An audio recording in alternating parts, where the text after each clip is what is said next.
తాకట్లో ఉన్న మీ బంగారాన్ని విడిపించి ఆ రోజు ఆన్లైన్ రేటుకి కొంటాం. Sharma gold company. కోటి ఆశలతో వివాహ బంధంలోకి అడుగుపెట్టింది ఆ యువతి.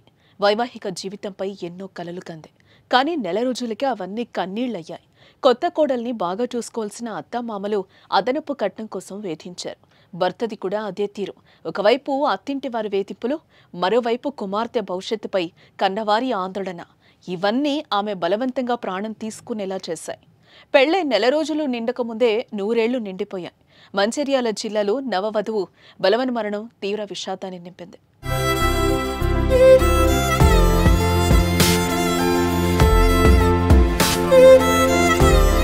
పెళ్లిళ్లు స్వర్గంలో నిర్ణయించబడతాయని పెద్దలు చెప్తూ ఉంటారు. అలా ఇద్దరు వ్యక్తులను పెళ్లి అనే బంధంతో ఒక్కటి చేయాలంటే అది ఎంత గొప్ప కార్యమో ప్రత్యేకంగా చెప్పాల్సిన అవసరం లేదు. పెళ్లంటే 100 ఏళ్ల పంట అని పెద్దలు చెప్పేవారు. కానీ ఇప్పుడు వివాహ బంధానికి అంత గొప్ప విలువ ఇచ్చేవారు తగ్గిపోతున్నారు. వివాహ సంబంధాలు చెదిరిపోతున్నాయి. విషాద ముగింపు కోరుకుంటున్నాయి. పురోహితులు పెట్టిన ముహూర్తాలు ఎంత బలంగా ఉన్నా అవి కాసుల ముందు బలహీనమవుతున్నాయి. తాజాగా ఎంతో ఆశతో అత్తింట్లో అడుగుపెట్టిన యువతి జీవితం అర్థాంతరంగా ముగిసిపోవడంతో ఆమెను కని కష్టపడి పెంచి పెళ్లి చేసిన తల్లిదండ్రులు కన్నీరు మున్నీరవుతున్నారు.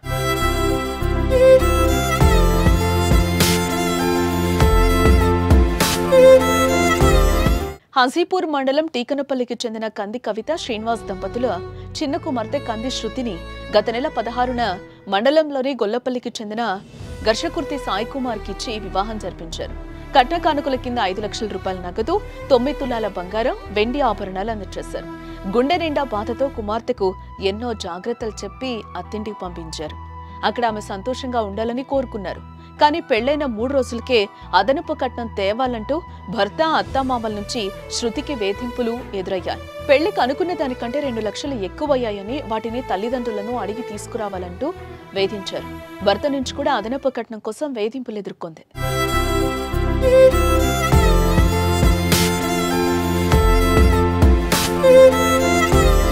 ఇంట్లో తల్లిదండ్రులకు చెప్తే బాధపడతారని తనలో తానే కుమిలిపోయింది శృతి. అత్తింట్లో ఏదో ఒక సమాధానం చెప్తూ అలా 2 వారాలు గడిపింది. కానీ వేధింపులు ఆగకపోవడంతో ఇంట్లో విషయం చెప్పింది. వారం రోజుల కిందట శృతి తండ్రి 50,000 రూపాయలు ఇచ్చారు. మిగిలిన సొమ్ము కూడా వెంటనే ఇవ్వాలని వారు అడగడంతో 3 రోజుల కిందట తండ్రికి ఫోన్ చేసి కట్నం కోసం వేధిస్తున్నారంటూ చెప్పింది. వెంటనే తల్లిదండ్రులు వెళ్లి అల్లుడితో మాట్లాడారు. ఈ నెల 20వ తేదీలోగా 2 లక్షలు ఇస్తామని చెప్పొప్పించారు.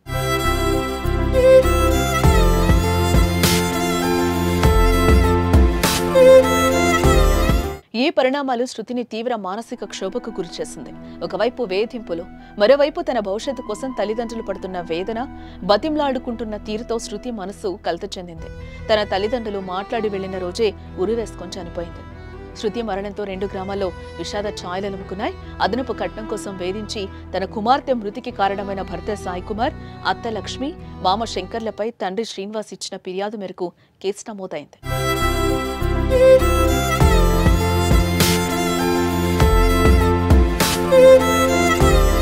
శృతి లాంటి పెళ్లైన ఆడపిల్లలు ఎందరో వరకట్న వేధింపులకు గురవుతున్నారు. కోడల్ని కన్న కూతురులా చూసుకోవాల్సిన మెట్టినింట కాసుల కక్కుర్తితో వేధించడం క్షమించరాని దుర్మార్గం. ఇలాంటి నిజమైన సంస్కృతికి ముగింపు తప్పక పలకాలి. అది అత్తింట వచ్చిన సమస్యలను నేటి వనితలు ధీటుగా ఎదుర్కోవాలి తప్ప చావుతో పరిష్కారం అవుతుందని భావించకూడదు.